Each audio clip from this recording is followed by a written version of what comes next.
Good evening, classmates, and good evening, Sir Gerald. Again, we are the Group 7, and we will continue with our report this evening. Good evening po. Thank you so much, Brother Brian, for the reporting of the final revolt of Satan. Okay, now, so let's go naman po sa ating next topic, which is the Great White Throne Judgment. So, the first one po is the fact of this throne. So, here are the biblical references that this Great White Throne Judgment is true. How? In New Testament po muna tayo. In Hebrews 9:27, it says that, "And as it is appointed unto men once to die, but after this the judgment." In Revelation chapter 20, verses 11 to 15 says that, "And I saw a great white throne, and him that sat on it, from whose face the earth and the heaven fled away, and there was found no place for them. And I saw the dead, small and great, stand before God, and the books were opened, and another book was opened, which is the book of life. And the dead were judged out of those things which were written in the books, according to their works. And the sea gave up the dead which were in it, and death and hell delivered up the dead which were in them, and they were judged every man according to their works." 14. "And death and hell were cast into the lake of fire. This is the second death. And whosoever was not found written in the book of life was cast into the lake of fire." Also, sa Old Testament naman po, stated din po siya in Daniel chapter 7 verses 9 to 10. It says that, "I beheld till the thrones were cast down, and the Ancient of Days did sit, whose garment was white as snow, and the hair of his head like the pure wool, and his throne was like the fiery flame, and his wheel as burning fire." Verse 10, "A fiery steam issued and came forth from before him. Thousands ministered unto him, and 10,000 times 10,000 stood before him.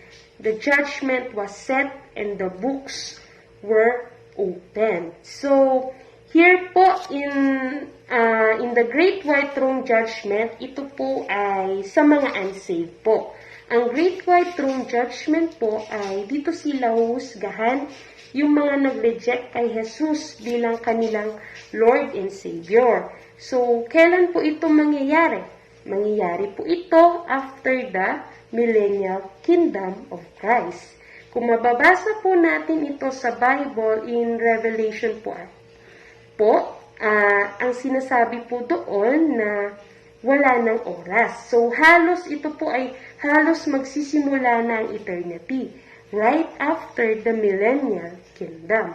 So, before start ng eternity, may oras pa. Pero kapag eternity na, nag-start na si eternity, ito po ay wala ng oras. So, sino po ang mga nandito sa event na po ito? So, una ang Diyos at ang Panginoong Yesus na siyang magja-judge sa mga unsaved.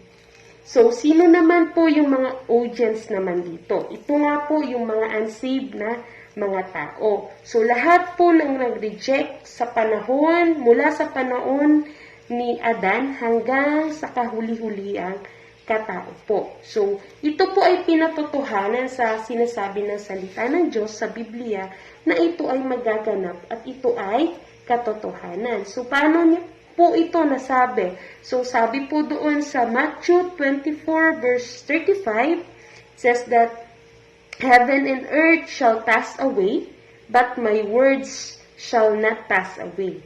Ito ay nasa salita niya at ito po ay mangyayari. So, ngayon po, paano sila huhusgahan? Ang mga unsaved na ito, ang mga unsaved na ito ay huhusgahan po sila sa pamamagitan ng pagtapon po sa kanila sa lake of fire. So, this lake of fire is the second death. Is stated po in Revelation chapter 20, verse 14. So, kung paano po tayo magsisimula ng eternity, sila rin po ay magsisimula ng kanilang eternal damnation. So, for the continuation of the report po ng The Great White Throne Judgment, let's call on po si Sister Grace para po ipagpatuloy ang report na ito. Thank you, Ate Zandra, sa pag-report about sa fact of this throne or ang katotohanan po dito about sa Great White Throne.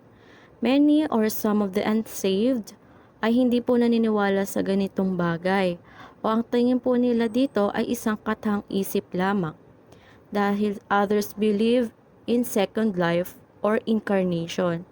Pero makikita po natin sa Bible na nabanggit din po ni Ate Zandra kanina na kapag namatay ang isang tao ay may judgment na kakaharapin. For us, believers, ay ang judgment seat of Christ, and for those who are unsaved is the Great White Throne Judgment. So, we will proceed na po. After the fact of this throne is letter B, the judge of this throne is Jesus Christ Himself.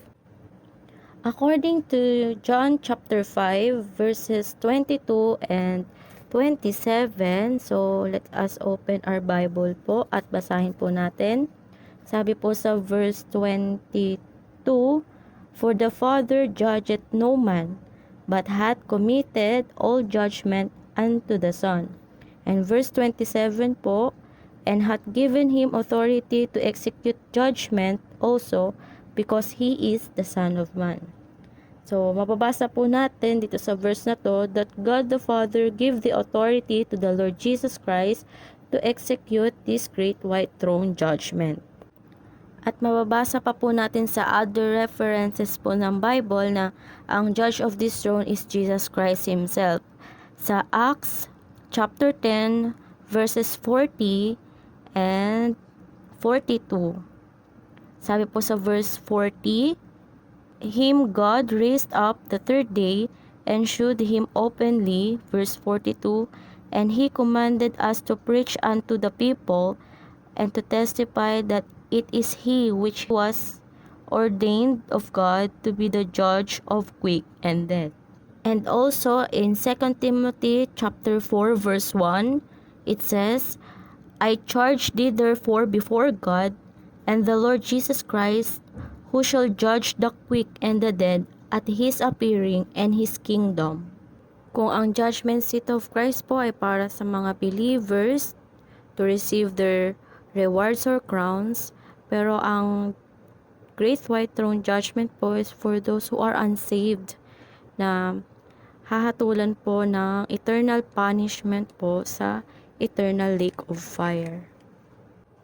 So, next naman po is letter C, the jury at this throne, the 5 sets of books. So, ano nga po ba ang jury? So, ngayong time po natin, kapag nasa isang trial ang tao, jury is a group of people who have been chosen to listen to all the facts in a trial, in a court law.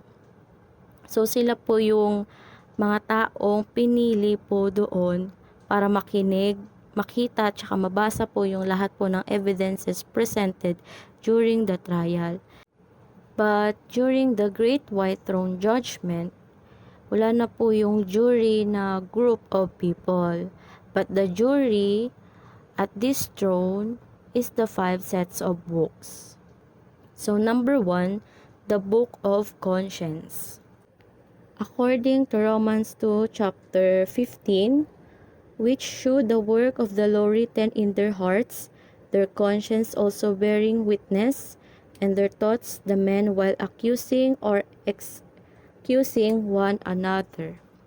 Although man's conscience is not infallible guide, he will nevertheless be condemned by those occasions when he deliberately violated it. So, yun po yun sa the book of conscience. Number 2, the book of words. According to Matthew chapter 12, verses 36 to 37, verse 36, "But I say unto you that every idle word that men shall speak, they shall give account thereof in the day of judgment." 37, For by thy words thou shalt be justified, and by thy words thou shalt be condemned. So every idle word that men shall speak, he shall or she shall give account thereof in a judgment day. So para po sa ating continuation ng discussion about these 5 sets of books, tawagin po natin si Sister May to continue discussing it. And the third book is the book of secret words. According to Romans chapter 2 verse 16, God shall judge the secrets of men by Jesus Christ.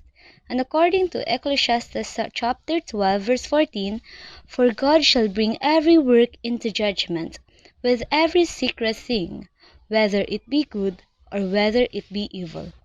And the fourth book is the book of public works. According to 2 Corinthians chapter 11 verse 15b, whose end shall be according to their works. And on Matthew chapter 16 verse 27 it says that, for the Son of Man shall come in the glory of his Father with his angels, and then he shall reward every man according to his works. And the last book is the book of life. According to Revelation chapter 3 verse 5, he that overcometh, the same shall be clothed in white raiment, and I will not blot out his name out of the book of life, but I will confess his name before my Father, and before his angels. Now, the judge at this throne, as has previously been discussed, only unsaved people will stand before this throne. According to Psalms chapter 9 verse 17, the wicked shall be turned into hell, and all the nations that forget God. Let's now go to the judgment at this throne. The judgment of this throne is the eternal lake of fire, as said in Matthew 25 verse 41 and 46, and Revelation chapter 20 verse 14 and 15. That is all for Group 7. Thank you for listening, and God bless.